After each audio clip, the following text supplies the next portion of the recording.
I'm Dean of the Radcliffe Institute for Advanced Study. Welcome to Radcliffe Day 2013 and our morning program From Artist to Audience. We gather this morning on the ART set for Pirates of Penzance, which runs through this weekend, to celebrate Radcliffe's long and vibrant association with the arts. Now, if you're watching online, and we hope and expect that many hundreds are, and you see beach balls and wading pools, a tiki bar, and a wooden pier, do not adjust your computer. There is nothing wrong with your monitor. The fantastic set you see is the brainchild of director Sean Graney, who will be joining us, I'm very pleased to say, as a Radcliffe Fellow next year. Running our Radcliffe Day program on the set of an irreverent and imaginative Pirates of Penzance was challenging, to say the least. But what better test could there be of the obstacles to be overcome in moving art from artist to audience? In celebrating the arts today, we continue a rich Radcliffe tradition.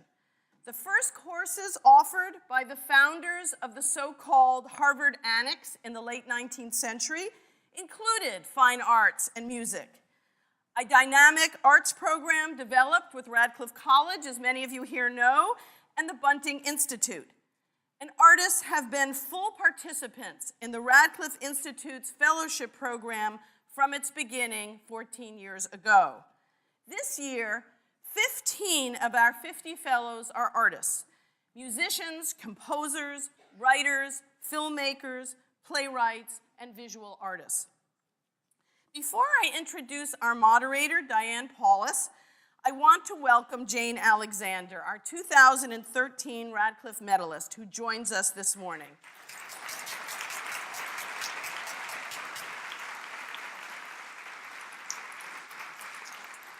We will celebrate Jane more fully at lunch, but I want to acknowledge the spirit, the skill, and the courage she has shown throughout her distinguished career as both an actor and as an advocate for the arts.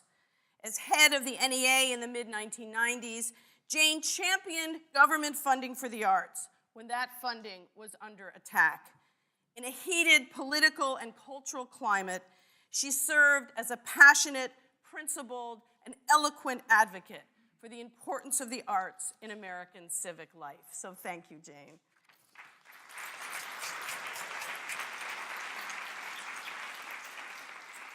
During this morning's program, From Artist to Audience, our panel will address some of the crucial questions facing artists today. The value of art in contemporary society, the difficulties artists face in pursuing their work, and the challenge of supporting art in a country where, as my Kennedy School colleague Jim Bildner recently put it, and I quote, "The arts are treated as a public good, but funded as a private good." As prominent creative artists and committed advocates for the arts, our four panelists, all of whom have close ties to Radcliffe, embrace the same ideals that have guided Jane Alexander throughout her career. Ever since we learned about this set that would provide the background for today's program, we've been affectionately nicknaming this group the Panelists of Penzance. And I look forward with you to hearing them probe the challenges involved with keeping the arts alive and well in America. Now it is my pleasure to welcome the American Repertory Theater's Diane Paulus, a 1988 graduate of the college, who helped organize and will moderate today's discussion. In addition to her role as artistic director at the ART, Diane teaches and advises students as a professor of the practice of theater in Harvard's English department. An internationally acclaimed director of theater and opera, Diane has made the audience a partner, transforming how ART performances are developed, produced, and experienced since becoming artistic director here in 2008. Diane's recent groundbreaking ART productions include Prometheus Bound and the Gershwin's Porgy and Bess, which won the 2012 Tony Award for Best Revival of a Musical. Many of us will be watching this year's Tony Awards since Diane's production of Pippin, which debuted at the ART in January and is now on Broadway, has received 10 Tony nominations.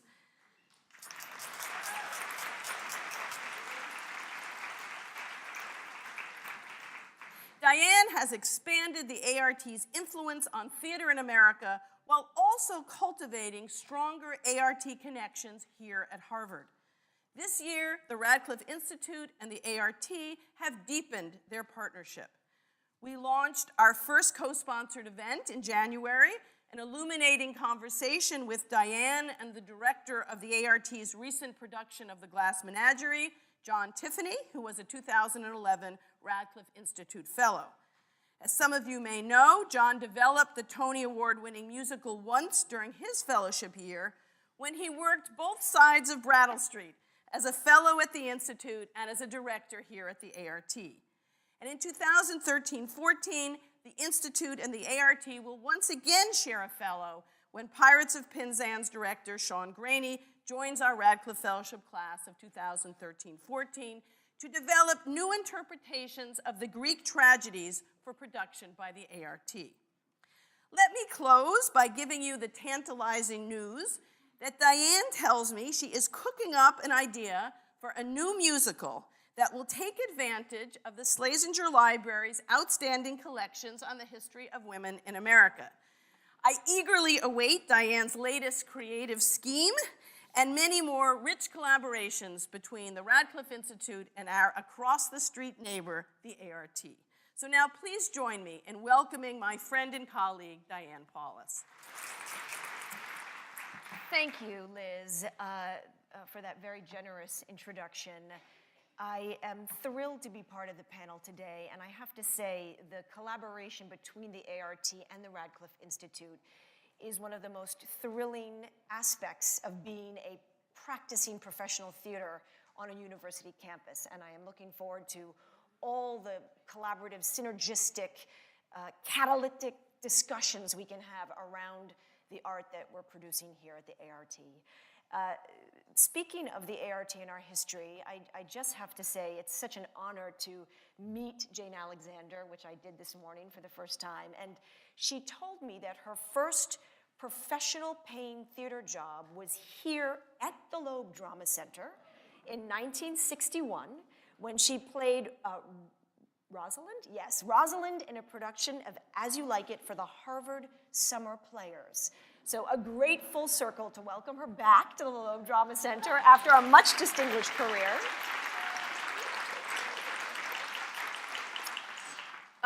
Just a word on the topic of the panel before I introduce the panelists. This notion of artist to audience is very near and dear to my heart, as Liz indicated. I think that I came of age as a professional in the theater at a time when support for your work was not always a reality or a guarantee. And I have to say, I was kicked out of graduate school, well, not kicked out, I was thrust into the world of being a professional in 1997, which was the year that Jane ended at the NEA. I remember when Jane got that post, and all of us young directors and artists were so enthusiastic about maybe there'll be hope for government support of the theater. Beginning my career as a young director in the late 90s and early 2000s, it was very much about figuring it out as an entrepreneur. And I know that the way we've been thinking about audience here at the ART, and certainly in the work I've done creatively, is to think about the audience as a partner and as an inspiring and creative force in how we think about making theater. So this idea of actually bringing audience into your theater, subsidizing your theater by the public, which I often say, good box office returns are public subsidy of your work, has been a reality, I think, for this next generation of artists. And certainly a question that has been living in my mind as a professional in the theater. Of course, in the theater, you'll be hearing from other artists from different fields, the audience is the event. And it's an interesting, has always been an interesting reflection for me that the theater really can't exist without the audience. There is no such real thing as the creation of a theater event without the audience. It actually happens only in the presence of an audience. So this idea of audience is critical to our art form, and I think it will be interesting to hear from the other artists across different fields on their reflections on that topic. On to the introductions of this incredible panel. First, we have Beverly McIver, painter and 2003 Radcliffe Institute Fellow. Beverly McIver produces art that consistently examines racial, gender, and social identity. She is widely acknowledged as a significant presence in contemporary American art in general, and has charted a new direction as an African-American woman artist. Her work is in the collections of many prominent museums, including the North Carolina Museum of Art and the Baltimore Museum of Art. She has received numerous grants and awards, including a John Simon Guggenheim Fellowship, a Louis Comfort Tiffany Foundation Award, and a Creative Capital Grant, among others. She has held appointments at various universities, including Arizona State University, Duke University, North Carolina University, and is currently the SunTrust Endowed Chair Professor of Art at North Carolina Central University. She and her older sister, Renee, who is mentally disabled, were the focus of the powerful 2012 documentary, Raising Renee, directed by Jean Jordan Bunting, Institute Fellow 93, and Radcliffe Fellow Institute Fellow of class of 03, and I think she's here with us today as well. Jordan met Beverly in 2003 at the Radcliffe Institute, where they were both fellows. Renee is a frequent subject of her work, as well as other family members. I hope you had a chance to see her works, Dorothy P's Sunglasses, Wide Open, My New Breasts, and Bill T. Jones in the slideshow here as you walked in this morning. Augusta Reed Thomas is among the world's most accomplished and original contemporary composers, and a Bunting Institute Fellow. Her works have been performed by orchestras all over the world, including the Berlin Philharmonic, the New York Philharmonic, the Philadelphia Orchestra, and the Boston Symphony. She has been honored by the Simmons Foundation in Munich, the National Endowment for the Arts, the American Academy and Institute of Arts, and the John Simon Guggenheim Memorial Foundation. In 2007, her Astral Canticle was one of the 2 finalists for the Pulitzer Prize in Music. She was the Mead Composer in Residence with the Chicago Symphony Orchestra, and in addition to her Bunting Institute Fellowship, she was a junior fellow in the prestigious Society of Fellows at Harvard University.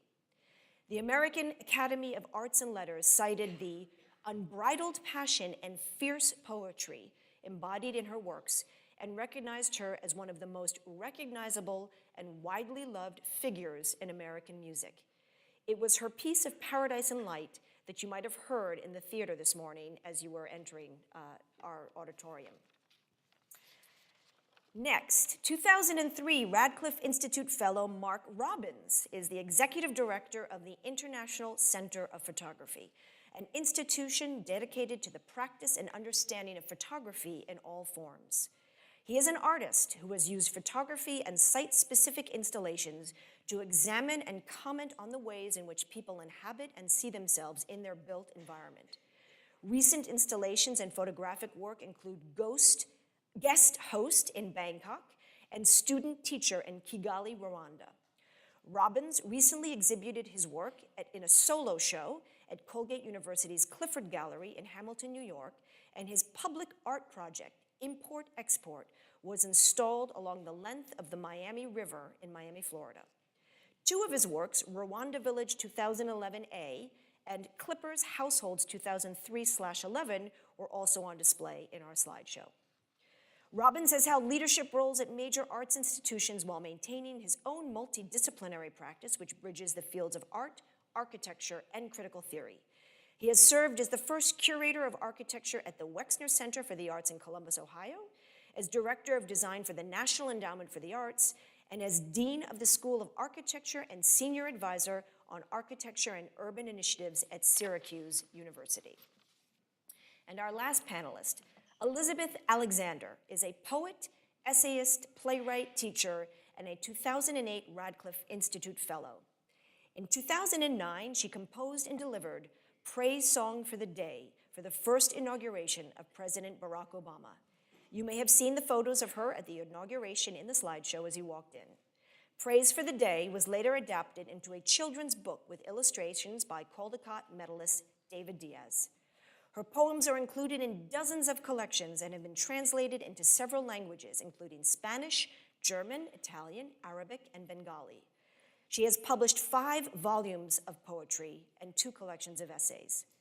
Professor Alexander is the first recipient of the Alphonse Fletcher Senior Fellowship for work that contributes to improving race relations in American society and furthers the broad social goals of the U.S. Supreme Court's Brown versus Board of Education decision of 1954.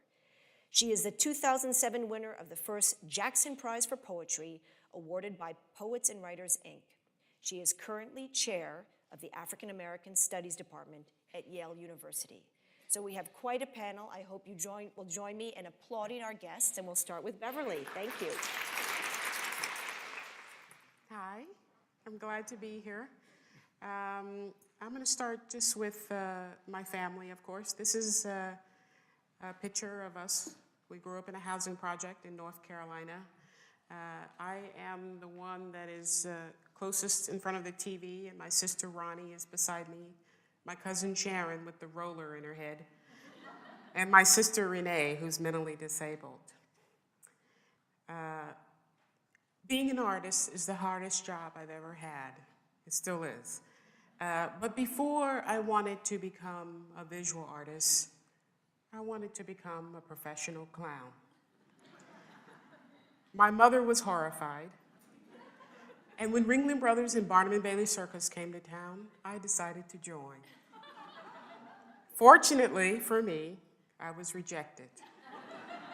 And then I decided that I needed to become a visual artist. So, becoming an artist. I attended college, got an undergraduate degree, got a graduate degree, incurred debt, learned nothing about the business, or how to run a business, graduated, and then I became basically the CEO, marketing and PR person, the art maker, the janitor, the grant writer, the networker of my own company. Okay?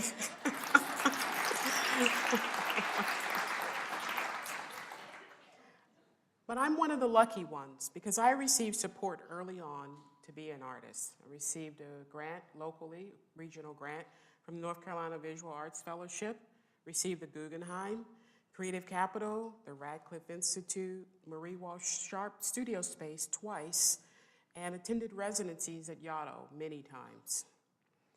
Out of all of these grants, the best one was Radcliffe.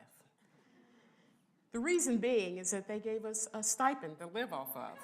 Imagine that. They also paid for moving expenses for me to move from North Carolina to here. And during this time, I met 3 lovely people who are still friends of mine. It's been 10 years since I was a Radcliffe Fellow. One being Susan Noonan Forster, who is a woman who gave me a place to live. She rented me her downstairs apartment. And then there was my friend, Mark Robbins, who you'll hear from later, who I called my camp boyfriend. We worked at night at Radcliffe, and so we were really some of the only people here, and so we got to spend a lot of time together. One of the other most significant people that I met was Jean Jordan and her husband, Steve Asher. Jean would come into my studio, which was just, a stone's throw away from mine, and she would say, your paintings remind me of film stills. And at the time, I didn't see what she was talking about, but she would say things like, I think me and my husband would like to make a film about you. And I thought to myself, okay, she's an artist, I'll let her, why not? Not knowing that the film would be so receptive, well received, that it would be on HBO. Right? So Jean Jordan and Steve Asher both came to visit my mother, and this is my mother, Ethel. And then initially the film was going to be about me as an artist. But then my mother got sick, and she went into the hospital with pancreatic cancer and died 3 months later. So the film shifted from talking about me as an artist as the main focus to a promise I had made to my mother that I would care for my mentally disabled sister, Renee. Renee is currently 52 years old, has epilepsy, and makes potholders. Okay? So I am going to show you a clip of the film.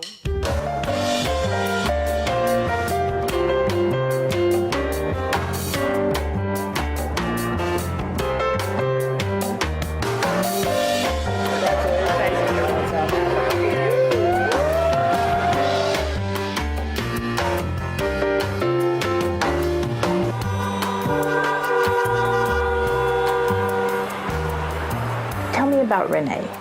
She makes potholders. Renee was born mentally disabled. She has the mindset of a third grader.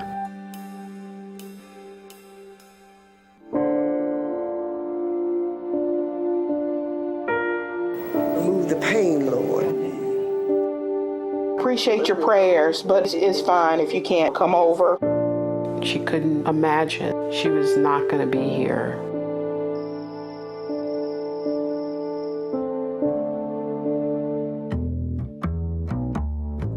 Our home would have been broken if that Negro had stayed.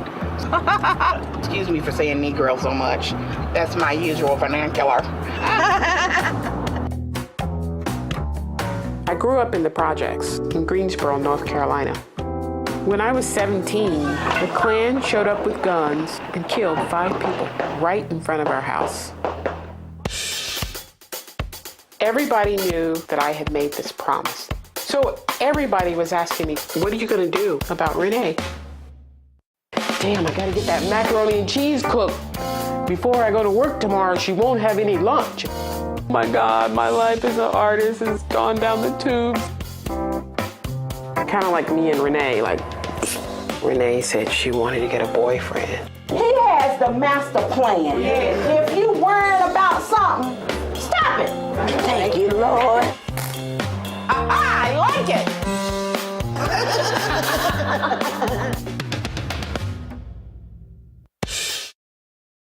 Raising Renee on HBO.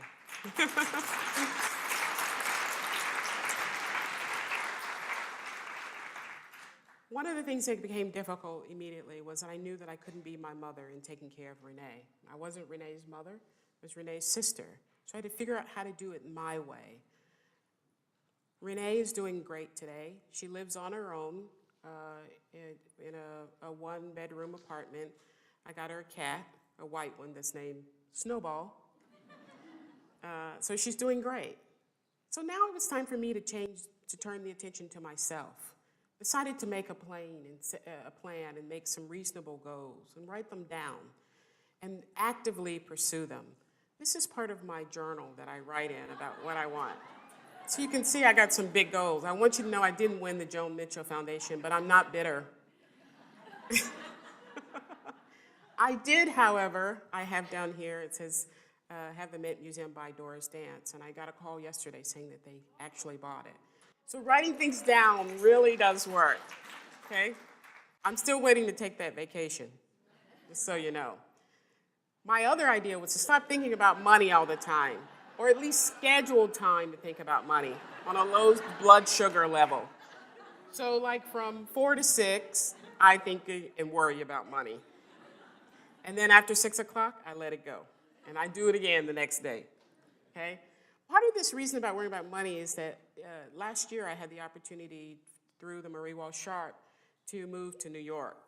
And, but this was like free studio space, which you couldn't live in, and you had to afford your own place, right?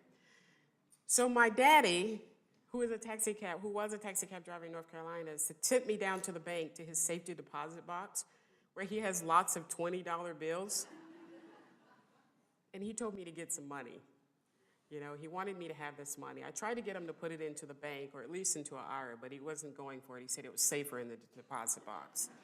So I go and I count out this money so that I can live in New York, right? I moved to New York. I'm currently living there. I took a leave from my job with my kitties. Had to show them Maggie and Clyde. Love them. And I have this studio space where I spend every day doing what I love, doing what those degrees, and all that should have gave me the skills to do, but not the financial means to do. So here I am in my studio most recently, and I love this. I love going every day. I'm trying to figure out, what I can make. What can I work on that would be more sellable, whatever that means. This is a view of the Manhattan Bridge right outside my studio. So I decided, my friend was pregnant. I said, you mind if I paint you? Maybe I'd start painting some white people. I don't know. Maybe that'll work. So she let me paint her pregnant, but she got mad at me because I cut her head off. And then I decided, my other friend said, why don't you paint some famous people? So this is a portrait that I did of Bill T. Jones. These paintings will be in my upcoming show at Betty Cunningham Gallery, June 27th. And then I just decided, you know what? I want to paint me again. So I went back to painting me, and I painted myself in my red sunglasses in this newfound freedom that I have found away from Renee, reinventing myself, and figuring out what's important to me. I thank you very much. Beverly, that was amazing. I'm nervous now to go after Beverly. It's a real privilege for me to be here on Radcliffe Day 2013. I feel immensely privileged to be with my colleagues and to be able to talk with each of you. Today, what I'd like to do is to cover 10 topics in 10 minutes. So this moves extremely quickly, especially at the end. The 10 points that I wanted to cover this morning are echo or aureole, counterpoint, nuance, ornamentation, spontaneity, transformation, harmony, clarity, form, and gestalt. The first point is echo or aureole. We, of course, all know what this is. There are a few iconic images. We could also consider this as nuance. In my work, I spend a lot of time thinking about the attack, the sustain, and the decay of a sound, the echo, the glow, or the aureole. And we all know that there are many different kinds of sound envelopes, both in music and in the universe. I like to think of these layers of connections and of resonance. I wanted to play a quick example from my work, Piano Etude No. 1 from 1997, which is called Orbital Beacons. It juxtaposes very loud and very soft sounds in a way that's very resonant, and you can think of luminosity and the way that sounds are decaying. It's probably very hard to see the music, but there are two very distinct layers, the loud notes on the bottom stave and the very quiet ones on the next stave. Here's a brief example from the piece, and the quiet ones will be quite hard to hear, I think.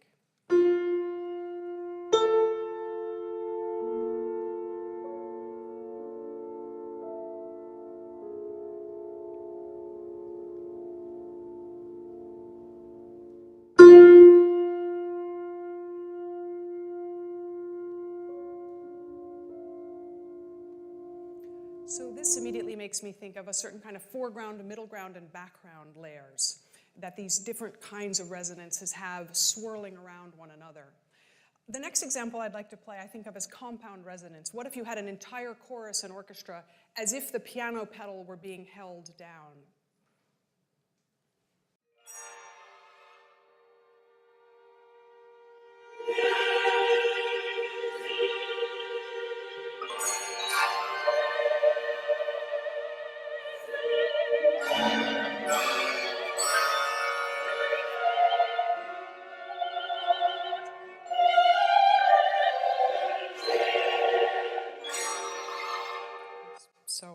So moving right along to point number 2, 3, and 4 I'd like to do together. Counterpoint, nuance, and ornamentation. I was asked by the president of the University of Chicago to make a new piece when they opened this beautiful Mansueto library. I made a piece for 2 violins, which I had the image of a double helix, the 2 violins surrounding one another. And of course, thinking of counterpoint, ornamentation, and a kind of resonance that results from the ornamentation. This is a quick example of some Bach ornamentation and some Chopin. I like very much this visual image because it reminds me that if you put things that are contrapuntal and you ornament them, you have an image of something that becomes very resonant. It, of course, reminded me right away of Kandinsky. I would like to play you a short example from this piece for the two fiddles. And I'm sort of foreshadowing topic 5, which is spontaneity. Whoops, backwards. What did I do? Sorry. There we go.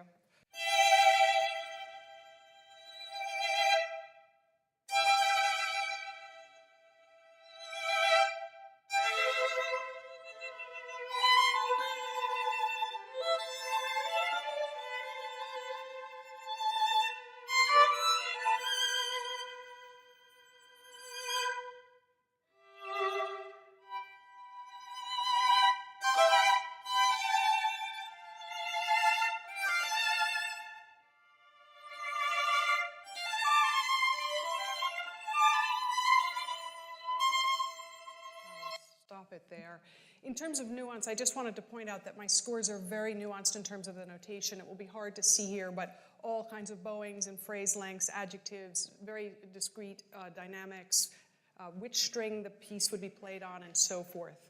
I think for all artists, we constantly have a balance between something that's very nuanced, such as the score I just showed you, and wanting a piece like the two fiddle piece to sound completely spontaneous. I want to play you a quick second example from the double violin piece, thinking of the ornamentation that I've embedded into the piece. You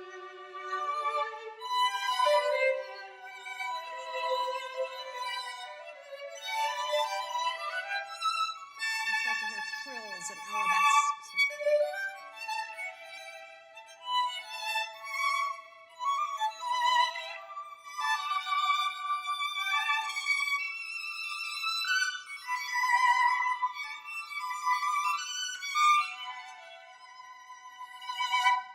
Moving back to the 10 points, next one is spontaneity.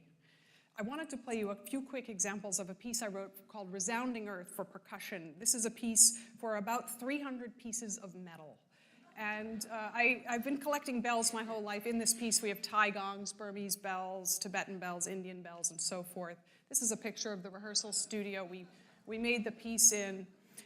Of course, bells have very rich, beautiful cultural histories, so we can think of this piece, Resounding Earth, as a kind of United Nations of resonances. I have 2 very quick video clips to give you a sense of it. It's highly, highly notated, like the fiddle piece, but I want it to sound spontaneous.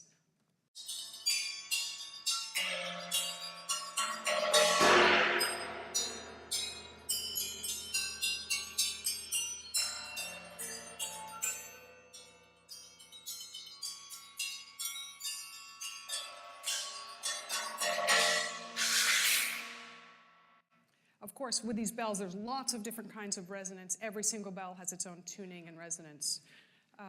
Another quick example, this is a movement with 26 prayer bells and crotales.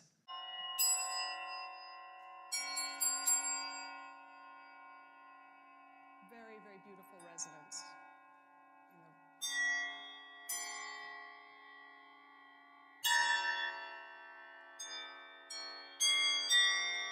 Making counterpoint out of nothing but metal.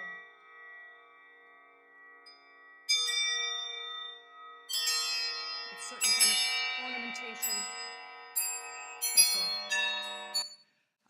Returning to the 10 points, I'm now going to do number 6, which is transformation, and I just have a few very quick video slides which make the point very clearly.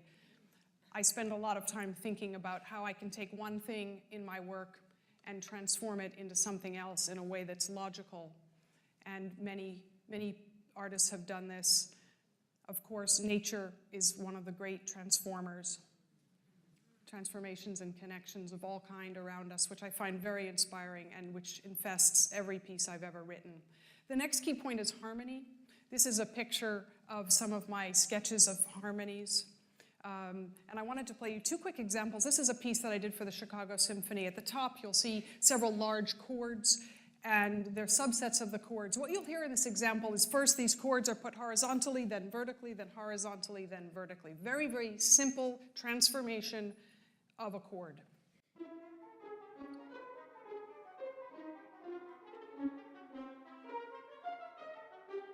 we go vertical.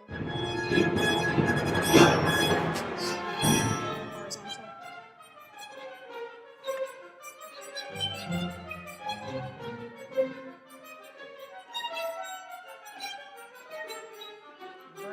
Vertical. again, taking one simple thing, like I was talking about, and transforming it. The next topic I'd like to cover is clarity. Very quickly to say that for my own music, and I'm not prescribing for anyone else's, I'm very interested in a clearness, a translucence, a luminosity, brightness, and sparkle. Not necessarily central to my aesthetic are muddiness, murkiness, and opacity. Form, quick sentence about form. I spend a great deal of time mapping out my pieces, drawing all kinds of pictures of the form. This work was actually given its world premiere last night at the Chicago Symphony Hall. I wanted to say that for my own music, form should be the best reaction to the objects calling it into being. Just a quick example of my cello concerto map, which was premiered here at the Boston Symphony recently. I have a poem by A.R. Ammons, which I absolutely love to do with form, but looking at the time, I'm gonna skip over that. I do have a recording of him reading it, which is just staggeringly beautiful. And my final point is gestalt, which is to say that I try to compose a work in which every musical parameter is allied in one holistic gestalt. The idea that you can't separate instrumentation from color, from harmony, or from density, or a certain kind of modulation from balance, and so forth. I like the sense of cosmic resonances and connections that we see around ourselves in nature. Finally, I just wanted to say, of course, with all artists, we have this balancing act between intuition on the one hand and intellect on the other hand. This is one last sketch, and I would like to just thank you for including me today and to say that music's eternal quality is its capacity for change, transformation, and renewal. Thank you. Good morning. It's great to see you, and it's great to be back at Radcliffe. I want to thank you for the invitation, and it's great to be here with these panelists, and especially with my good friend Beverly McIver. So, you know, I did theater work as a kid, and so I finally made it onto the legit stage, so thank you to Radcliffe for that. It's not sort of the what I expected, but I like the beach chairs. So I'm currently the director of ICP in New York, and we've just opened our triennial, which is called A Different Kind of Order. And in it, we look at both the different ways in which images are made, photographers who function as painters, painters who make videos, that there's a kind of broad reach of interdisciplinary work that we're showing, but certainly the exhibition, which is a global array of artists, looks at the kind of social upheaval that we see in a time of Arab Spring or the Occupy protests. So it looks at the way that art intervenes, and I feel a little bit like a split brain experiment here, because I'll be showing the kind of immersion in institutions that present art, but also my own work as an artist. And if there's a through line, it's the sense that we make a difference through presenting at the scale of an artist, but also through other larger public fora. So I started out my work, and much of this was funded by the NEA, New York State Council on the Arts, by public grants. These are a project at the Clock Tower, which looked at the relationship between urban form and our notions about cities in America. This was called Framing American Cities. Or a project which was done in Japan, which looked at the reciprocity and appropriation between East and West. This was shown just outside of Tokyo in Saitama as part of a cultural exchange. It's called Borrowed Landscapes. Or this, which was done in Australia for the Adelaide Festival, which actually looked at hidden sites. This, in fact, was a gay cruising site, and I hung a series of shower curtains and then Klieg lights. So activity which had been hidden behind the scenes was now telegraphed to the major road. I did get comments about this afterwards, but that's what art is about. It's making us think about our lives. But I was invited to do a one-man show at the Wexner Center, and afterwards asked to stay on and develop a program in curating and design, which I did. The first show was House Rules, which looked at the way in which architecture participates in culture, in this case, looking at the single-family home as the type for the American family, but all of our assumptions about what home means and how it's used. Leaving the Wexner Center after 6 years, I went to the NEA, got a call, and during the Clinton administration was the director of design, where among other programs which were pre-existing, programs to work with American mayors to think more projectively about their cities, I started a program called New Public Works, which sponsored 30 national design competitions, which would yield projects like this by Weissman Freddy, the Olympic Park in Seattle. So this unique position of having someone who's an artist and a curator in a governmental role, able to affect policy and get the most progressive design out there seemed like a significant thing to do. Leaving that, I had the fantastic respite, the time that Radcliffe allowed me after leaving 4 years in government, which is all you'd expect it to be, and it's both Kafka and not. And, but to get a year, to borrow the phrase, a room of one's own at Radcliffe, to do a project which is about the relationship between the body as a signifier of identity and domestic space. This is actually one of my Radcliffe fellows, Kevin, in Lowell House, where he took residence. He's a writer. Or Nancy Bauer, who's a philosopher, as was her partner at this point. This is their house in Newton. He did analytic philosophy. She did continental, so it's called American philosophy. But then also looking at the kind of ways in which the body and landscapes are also kind of fetishized and represent who we want other people to think we are, how we project ourselves. So this in Amagansett, a composer and a doctor living in a fairly elegant home, as opposed to these guys who take a group house in Provincetown each summer, and they're called the Clippers. If you can see the little red square, it's actually the only geometric tattoo I've ever seen that says Judy. And for those of you who know Judy Garland, it's perhaps not so encoded. And then I became a dean of a school of architecture after leaving Radcliffe, and was able to go back to the kind of thinking that the projects that I was able to do at the NEA, and think about the ways in which a school of architecture could be used more projectively in the city to teach students in a very, very different way about what it meant to make space and structure cities. So I started something called Upstate, which used the disinvested city of Syracuse really as the base of operations so that we could rethink everything from cultural buildings to housing, and to get students involved, and also to get design at the highest level done in a place where design is thought about as only being for those who can afford design rather than the most democratic art form. So we ended up building about 24 projects. I partnered with the Rockefeller Foundation. We've done a series of 5 publications, variously about architecture in the public realm, which have just been released. And one of them focuses on actually the National Endowment projects, and another on the projects we did in Syracuse. But also trained as an architect, I was able to buy a building downtown and use this as a community space. I had my studio space down below, and then I had entertaining space up above. It also was a symbolic mark that cities are for living, even our distressed urban cores. I continued to do work like this in Quito about Spanish colonialism. It's called Orders, looking at both the orders around which the city of Quito is founded, the Jesuits, the Augustins, this is the Franciscans, and then looking at the persistence of kind of colonial power. These are the folkloric dancers, Quechua, who were actually written out of the history during the colonial period. They make a triumphal arch, which mirrors the triumphal arch built by the Spanish 500 years before going into the church.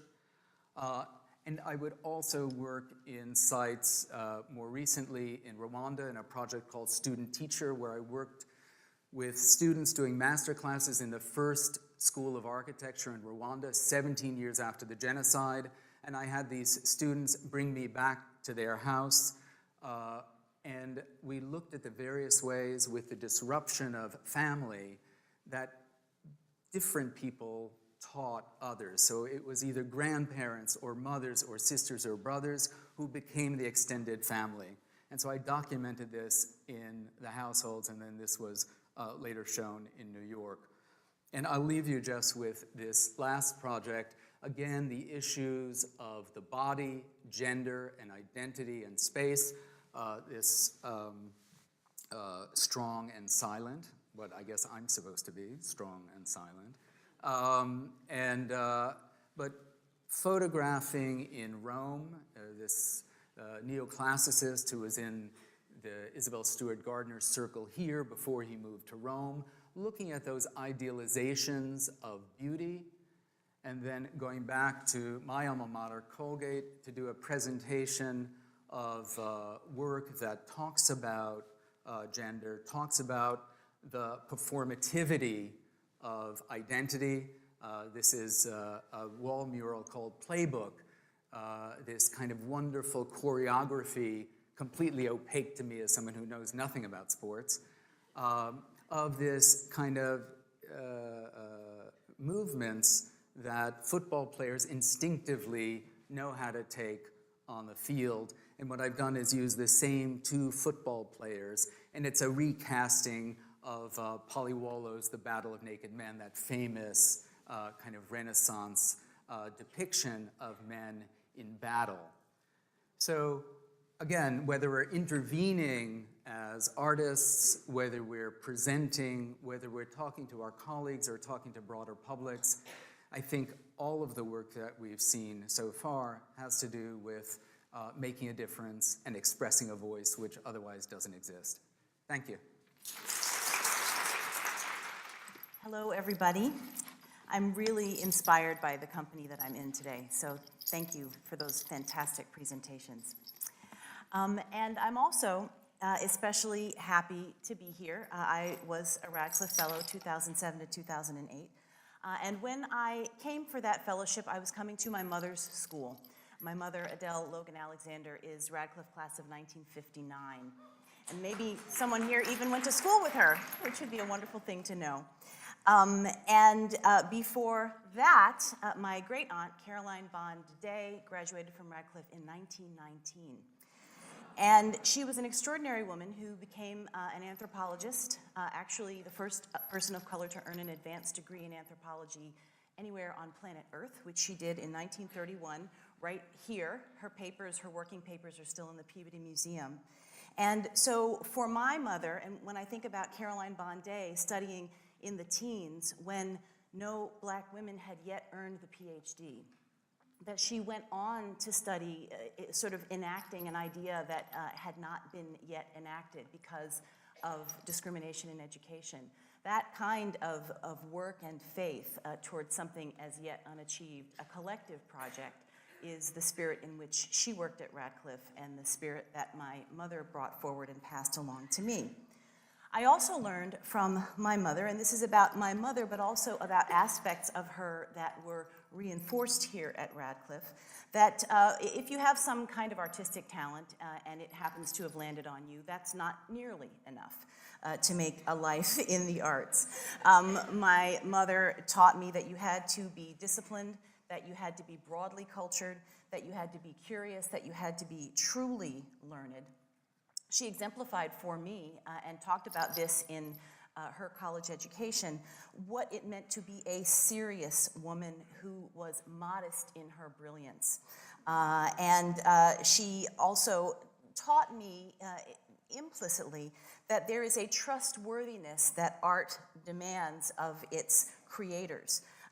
From my mother, I learned that you have to show up, you have to be on time, you have to attend to the details, and you have to leave something on the altar for the ancestors. And that if you do all of those things, then whatever talent you might have a chance of being nurtured and brought forward, but that you can't do it without those things. From Caroline Bond Day and her legacy, I learned that to make art in the context of a place of knowledge and of book learning, that this is the real world, that you don't have to go outside of the walls of the university to know what it is to live, So a lot of my work comes from inside my head and archives and books. I live in the world, but this is my world. And that was something that Caroline Bondet, though she was an anthropologist, was also someone who was herself an amateur woman of the theater, who had troupes wherever she would go, and someone who wrote wonderful short stories, and that the idea of being a scholar and being an artist were not at all incompatible, even for someone in her generation who was inventing it as she went along. So when I came to Radcliffe, sitting in that quiet and blank space, sitting still in time of catching up with myself from a very busy academic life and a life of having young children, I didn't do much writing throughout my year and felt very, very guilty about that, until I finally realized that sometimes having the opportunity to reset your life, to reset your clock, to wipe the slate clean, to write something other than emails and letters of recommendation, and to sit with self was that time was the biggest gift of all. And at the end of that time, I was lucky enough to begin making work with my friend Elena Ruhr, who's right here, a beautiful, beautiful composer, and we discovered each other as artists towards the end of our time and have been collaborating ever since with her gorgeous music and my words on a project at the moment called Strange Legacies. I think that was our latest title, but it will have other titles because it's still in process. I wanted to think in particular about the big question of today, of artist to audience, because I think that for poets, we make poems without the thought of an audience. The audience is usually not visible to us. When we go to read in most places, there might be 10 people, there might be 20 people, maybe there would be a few more. But mostly poems find their audience in books, form, in journals. They're out there, and if they have any lasting power, people find them over time, and you never see it. You never know anything about it. And so I think that the utility of poems and their potential changes with the explicit introduction of the idea of an audience. So when, at the end of my time at Radcliffe, when I decided to stay on in Cambridge for a year with my family, I was asked to compose a poem for the first inaugural of Barack Obama. Suddenly, the question of audience was a whole nother one. And I got through it by telling myself that the process had to be almost actually exactly the same as writing a poem with nobody on the other side. Because after all, an audience of millions is as unknowable as a single reader. Truly, actually. And that the process of making the thing itself is the same as the process of making something that ends up in a small press book, although one factor that was crucially different is I did not know if this poem would ever be read. I knew it would be heard, but I did not know what its life on the page would be, and that was an interesting thing to take into account. But again, ultimately I had no recourse but to return to the way that I knew how to make poems on their own terms and measure their success on their own terms, leaving aside the brickbats or bouquets that might come your way, because my grandmother taught me that it's very important, to ignore unjust criticism, but also to distrust excessive praise. So that was the way that I thought about that poem when suddenly everybody had something to say. When I wrote the poem, I said I would never read it again. I said it was an occasional poem for that extraordinary, extraordinary moment. And what an honor to be able to make a poem, and to make a poem for someone who had been elected and who believed that art had a place in that spot on that day. But then I became interested in the poem's durability, adaptability, and the experience of meeting it and giving it to different audiences. So I would read it along with its brothers and sisters, other poems that I had written, without fanfare, along the timeline of my work. And I read it recently at a rally in Washington in almost the same spot for immigration reform. And I read it in alternating verses of English and Spanish, thinking that perhaps the poem might have another life for that audience and another way of staying alive on that day. So with the rest of my time, I'm going to read Praise Song for the Day, to give it to another audience on another occasion and see what kind of ongoing life it has. praise song for the day. Each day we go about our business, walking past each other, catching each other's eyes or not, about to speak or speaking. All about us is noise, all about us is noise and bramble, thorn and din, each one of our ancestors on our tongues. Someone is stitching up a hem, darning a hole in a uniform, patching a tire, repairing the things in need of repair. Someone is trying to make music somewhere with a pair of wooden spoons on an oil drum with cello, boombox, harmonica, voice. A woman and her son wait for the bus. A farmer considers the changing sky. A teacher says, take out your pencils, begin. We encounter each other in words, words spiny or smooth, whispered or declaimed, words to consider, reconsider. We cross dirt roads and highways to mark the will of someone and then others who said, I need to see what's on the other side. I know there's something better down the road. We need to find a place where we are safe. We walk into that which we cannot yet see. Say it plain that many have died for this day. Sing the names of the dead who brought us here, who laid the train tracks, raised the bridges, picked the cotton and the lettuce, built brick by brick the glittering edifices they would then keep clean and work inside of. Praise song for struggle, praise song for the day. Praise song for every hand-lettered sign, the figuring it out at kitchen tables. Some live by love thy neighbor as thyself, others by take no more than you need, or first do no harm. What if the mightiest word is love? Love beyond marital, filial, national. Love that casts a widening pool of light. Love with no need to preempt grievance. In today's sharp sparkle, this winter air, anything can be made, any sentence begun. On the brink, on the brim, on the cusp, praise song for walking forward in that light. Thank you. So that was incredibly inspiring and stimulating. And thank you, Liz, for honoring the arts. This is just such a great tribute to, I think, the power of the arts to make us reflect and feel inspired. So I just wanted to follow up. We're going to open up to questions that I hope you're writing now. If you have any things you want to say, put them on the cards. They'll be coming up here in a minute. This notion of audience and how the audience impacts the creative moment. Actually, I wanted to read something, Beverly, that you said in an interview. You said, I mix my own colors, and I always want my paint to look like icing on a cake.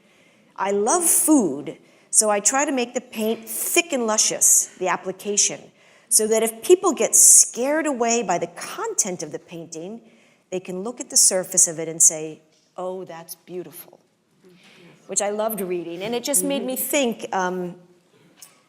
we heard over the course of your presentations about the audience. You mentioned sometimes you think about what is sellable. Right. Augusta, you talked about clarity as something you're interested in. I wondered if that notion of clarity has to do with an idea of what the audience is receiving. And Mark, all your work in architecture and public space and how people relate in space.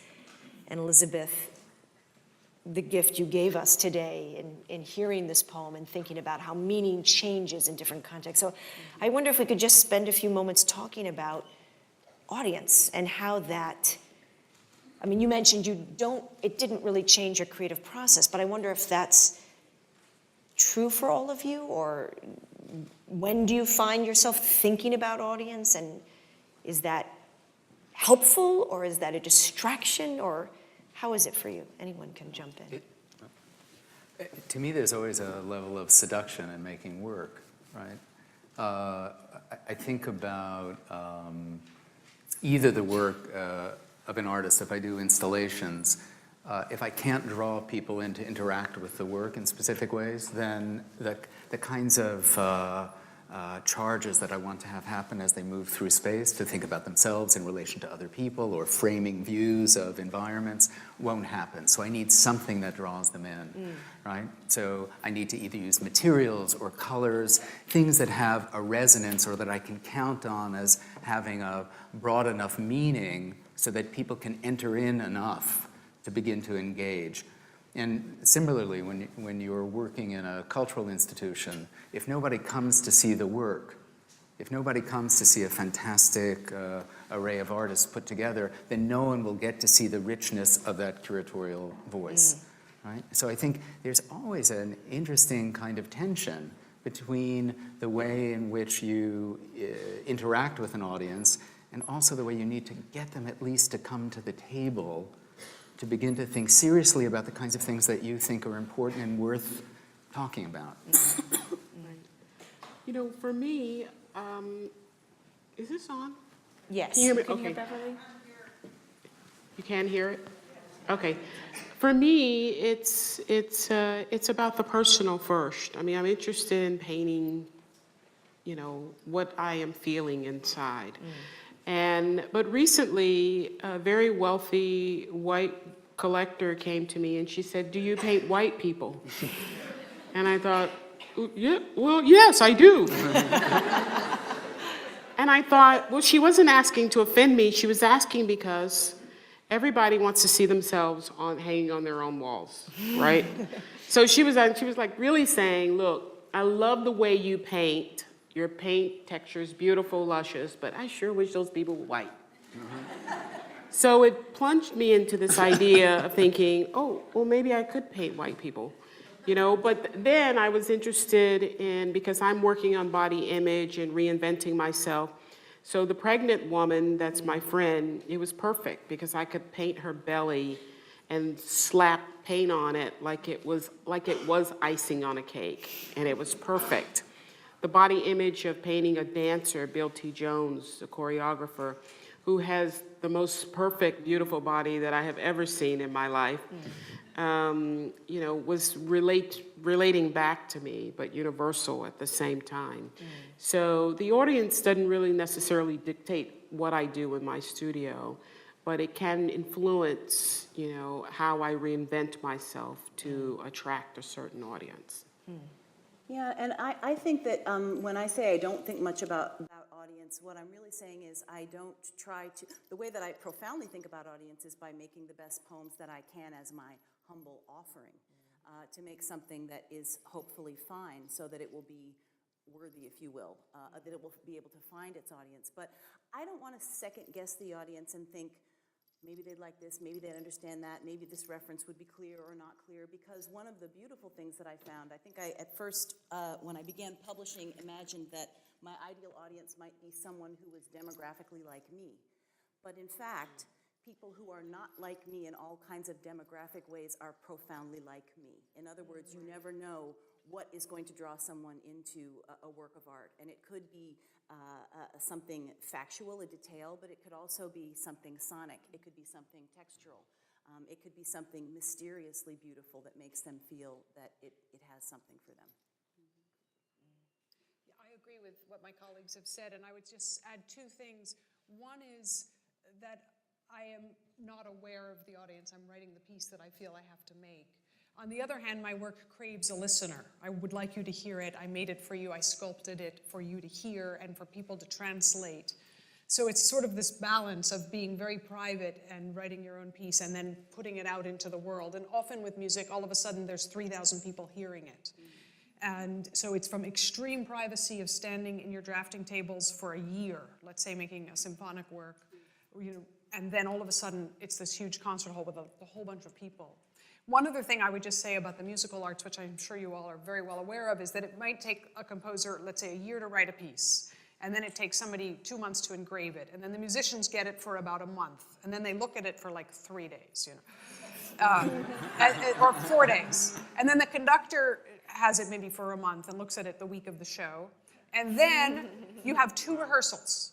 And then there's like 3,000 people who hear it for 18 minutes. So the difference between my year... Except they can go on a CD, Now which is different from the theater. Right. And then you can hear it again and again. If you can document it, it's fantastic, because then people can hear it again. But there's this huge sort of distance between my creative process and a year later, 3,000 people hearing it for 18 minutes, and then somebody has to review it that night. You know, it's just, it's a very big distance, I think, that we have to keep in mind and keep ourselves focused on what it is that our job is. It sounds like all of the artists today spoke in some ways about the, what did you call it, the split brain. The split brain, that everyone today talked about their personal creative process, but also how do we survive, how do we produce our work, and certainly finding audience for our work is part of how we survive. And I think there's so much that you hear about today in the discussion of arts in America, arts in the 21st century. Will the arts survive? What is the state of the audience? And what you just said, Mark, about how do we even get people to come to the institution to experience what they might not have expected? And I wonder if you have anything to say about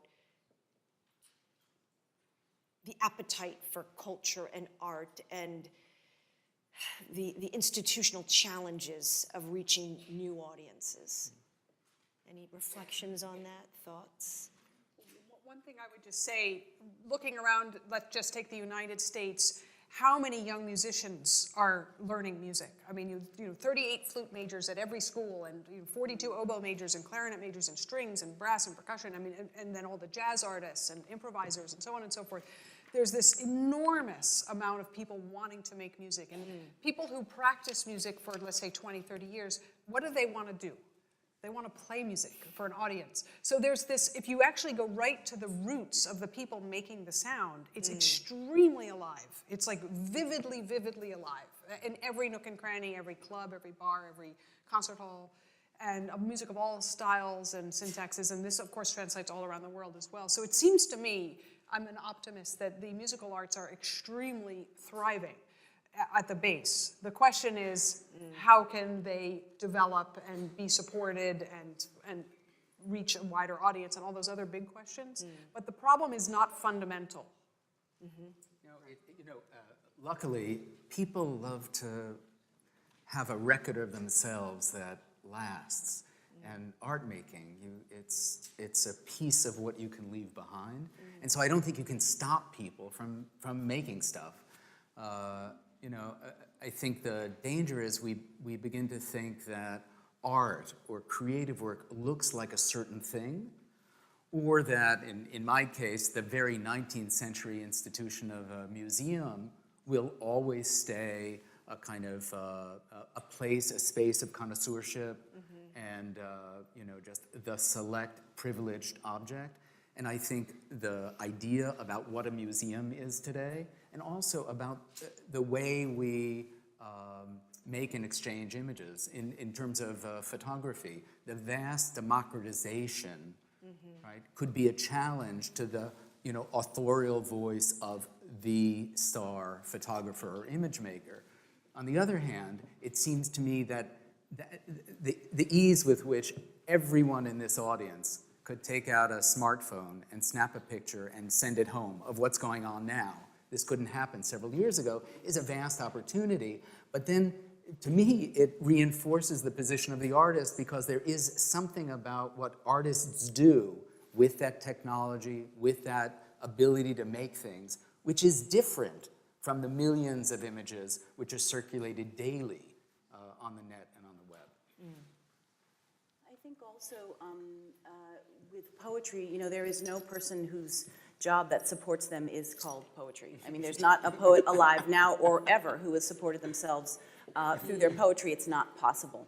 And so I think what's actually very liberating about that is that you know that you have to have another job. You know that you have to have another way of making your work. And you also know that if you are meant to do it and you're devoted to it, that you will do it. Tribes always have people who sing their songs, and that's been true forever and ever. and I hope will always be true. But just because poetry is indelible, I think does not mean that the society and its institutions don't need to say, do we value this? And how do we value this? And how can we value this? And how can we support this? And what would it mean to live without this? And how can we bring our resources to bear?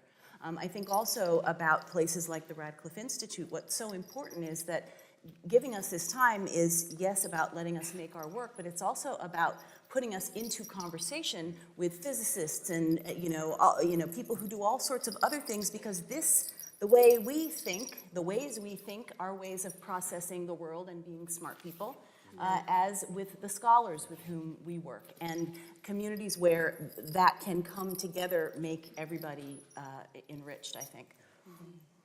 I think it's going to be real important to redefine, role as artists, in that artists are going to have to learn how to do the business part of being an artist. They're going to have to learn how to write that grant, or, That was one of these questions here. Just to interrupt you so you can go. It says, should business and administrative skills take up a more significant portion of fine arts education? Anyway, carry on, since that was a question. Absolutely. Because it's not good enough anymore to just be a great painter. You have to be able to network. You have to be able to walk into a crowd. I do what Mark does with his institution as an artist. I have to seduce the person that's in front of me to get them to buy my work, to get them to come to my show, to get Roberta Smith to review my work. Even if she pans the show, it doesn't matter. It's a review in the New York Times. And all those skills are taught. Those are learned skills, and it is a business. And I think artists have to think about it in order to be successful, financially successful. I mean, you have to learn those skills. Yeah. I have 3 questions here that sort of relate, so I'm going to read all 3 so we can just bounce off of them, since it's sort of come up in our topic. The first is it still true that the U.S. government spends more on military bands? Military bands than all other arts combined? I don't know if anybody has the answer to that. The next question, for cities with diminishing resources for public education, what can we do to prevent arts and music programs from being the first to be cut from educational budgets? Seems pertinent. And the last related question, how will the arts become popular culture or find a place within for everyone in every walk of life? So somehow those questions feel related to me. Anyone want to respond? The answer to the first question is yes. Oh dear. This was always a great, when I was at the NEA, I'd go to Holland, and here you have this small country, and they spent vastly more money than we did to fund, I think when I was there, it was $99 million, to fund every orchestra, every sort of design charrette, every visual arts institution. It's in a huge, very wealthy country. And the catalytic impact of those funds was really kind of remarkable. But I think it goes back to something you said earlier about, this public good that we somehow have to figure out how to fund privately, which is unfortunate because it does sort of give back in amazing ways, but it's always what gets stripped out from in education and certainly in funding. So it's unfortunate. Anyone else? Art and pop culture? Oh. What I mean, I don't know what this, I kind know of what pop the culture, solutions the are. inauguration. Yes, it was. Although I don't know how to make the solutions happen. Right? I mean, so I think that with the arts and education, I think the more we can understand them as not about creating artists, but about teaching people different ways to look at the world, different skills with which to process the worlds that they live in. Arthur Mitchell, the longtime director and founder of the Dance Theater of Harlem, talks very eloquently. He's not making professional dancers at the school for the most part. He says he's making, lawyers and doctors and people with productive lives who benefit from discipline, who benefit from working in community, who benefit from overcoming obstacles and staying with the thing itself, which is what making art, it's hard work to do it well. It's not something that, and I actually think that that's very important because most people aren't supposed to be artists. Right. Most people aren't. Right. That's the truth. And so, I think that it's not to say every little Johnny or Jane is another Rembrandt, but rather to say, what can making art teach anybody? Yeah, actually, there's an organization called the National Corporate Theater Fund, which is a national organization that gets corporate support pooled together to then distribute to various theaters. And they did a study of top CEOs in the business community itemizing their number one priority when hiring young business talent, and it was creativity. So, that was sort of illuminating to me that the arts, yes, we see here the incredible inspiration we get from working professional artists, but the idea that the arts gives us a way to look at the world in a different way, to think creatively, to be spontaneous. Certainly, I think for kids today, that is something so important you hear about in education, overstructured lives. The idea of play, and that these are parts of development of what it means to be a live human being that may not, that arts provides, that is not always linked to becoming an artist. The other thing is, I think the idea of cross-disciplinary. I mean, I have had so many responses on Facebook and through the internet from people who have seen the film Raising Renee, have seen my art, and who've never been into a museum or a gallery to look at art. People who have been inspired by the work and about the storytelling that Jean Jordan and Steve Asher did so wonderfully about the integration of life, caretaking, and the struggle of just trying to make it as an artist.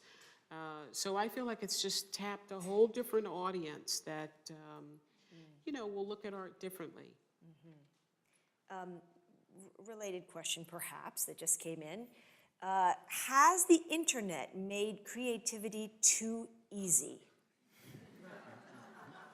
Instant information, it says. What responses to that?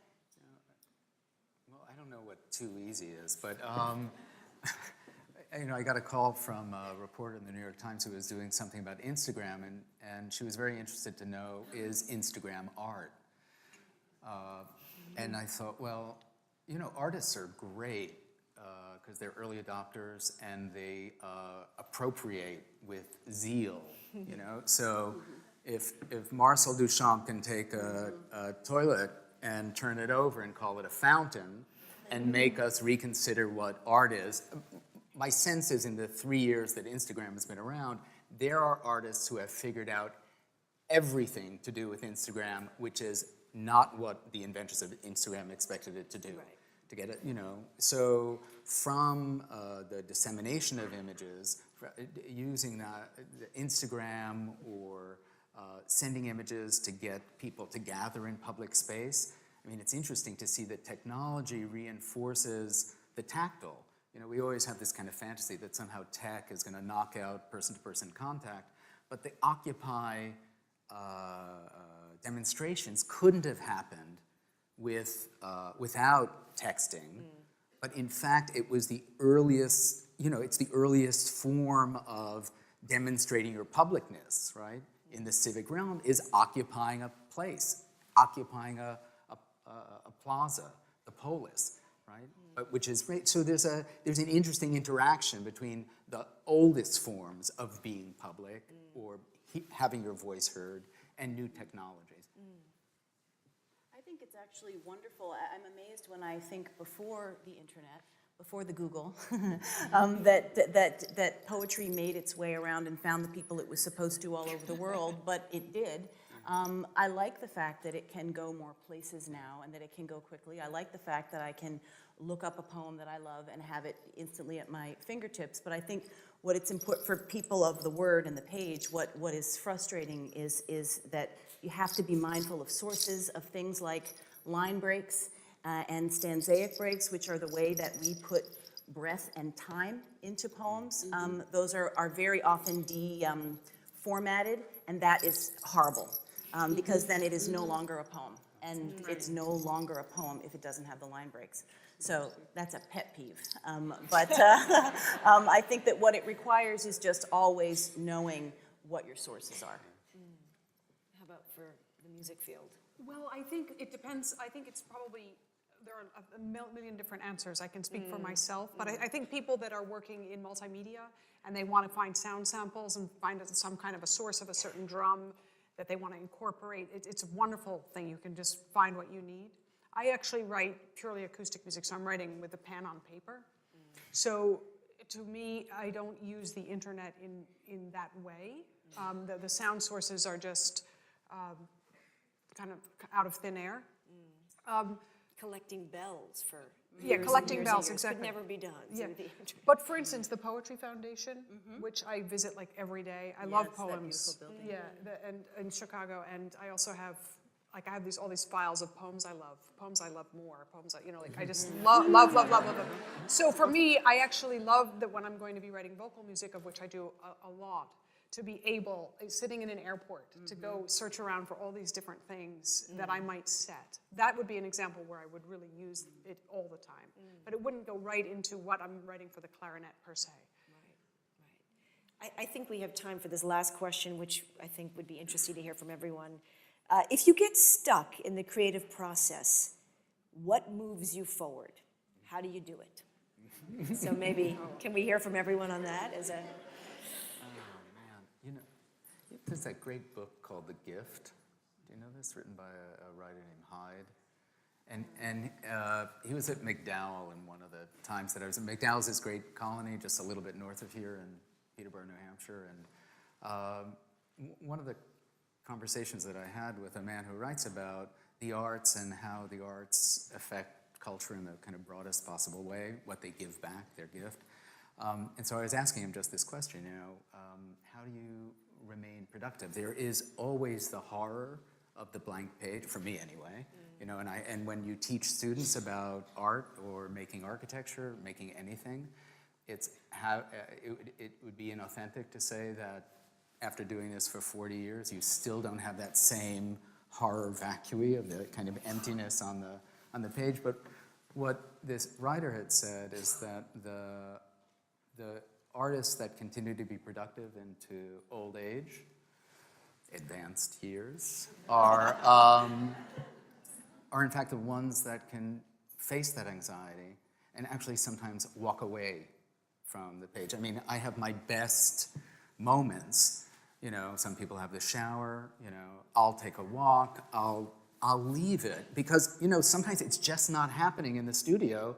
And you have to know as a creative person that it's okay.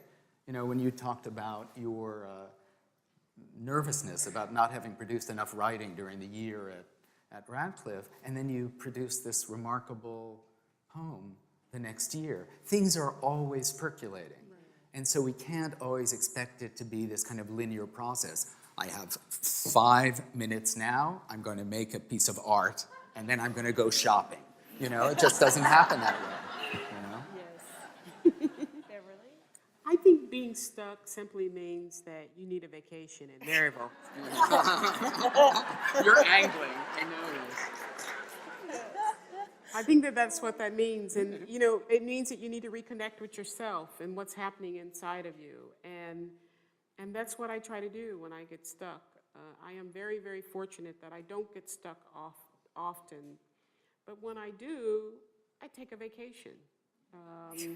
And I chill, and I listen to my voice inside of my head, and like it or not, and I might even shed some tears. But it really brings me back full circle, where I can go back in the studio and not be fearful of failure or even success. Yeah, I think, resonant with what both of you are saying, I think that getting unstuck is a process which for me usually involves letting, sort of guilt and shame take over and sort of passing through that, thinking that what you've produced is direct. So usually for me it's that it's not untangled. And then actually taking a walk, I think is a pretty profound way of stepping back. And with poetry, what it does also, because it has a natural rhythm, it has a natural pace, the foot of a line, you fall into that pace. And so sometimes by the end of a really good walk, there's maybe just a passage or a line, maybe not something that gets kept, but that sense that rhythm and music can be made, and that also the detritus has been cleared out. I also get unstuck by looking at work that's not in my medium. So, going to see a play, listening to music, watching someone dance, and that shifts me, and then I'm in a different place when I come back to what I have to do. I would just say two things. One is macro and one is extremely micro. The macro one is, I know when my pieces are finished, when I can sleep through the night. Because I'm a complete insomniac for probably 30 years. It's very hard for me to sleep, and I go over and over and over and over these things, and they wake me up. And if I can ever just let the piece, if it doesn't bother me for a day, then I start to think I can maybe let it go. And then the micro thing is, let's say I'm at bar 17 of a symphonic work, and it's just not going anywhere. Something is not working. Because I make my pieces very organically, and I'm interested in this kind of gestalt, which is very hard to do, obviously. One can spend a lifetime never achieving that. But in any case, I really usually realize that the problem isn't at bar 17. Actually, the problem was at bar 3. And I'm over here trying to put Band-Aids on bar 17 and redo it and restructure it. And then you have to kind of zoom back and start to find where all those rivers led you. So there's a certain sense of raveling a scarf and unraveling the scarf, or throwing the first 17 bars out, or whatever it might be. But for me, this certain kind of connections and organicism is very important. So the stuck thing is extremely multidimensional, to the point where I can't even sleep because I'm trying to figure out all those relationships. Goodness, well, on that note, Sorry. that was great. Thank you to our panel.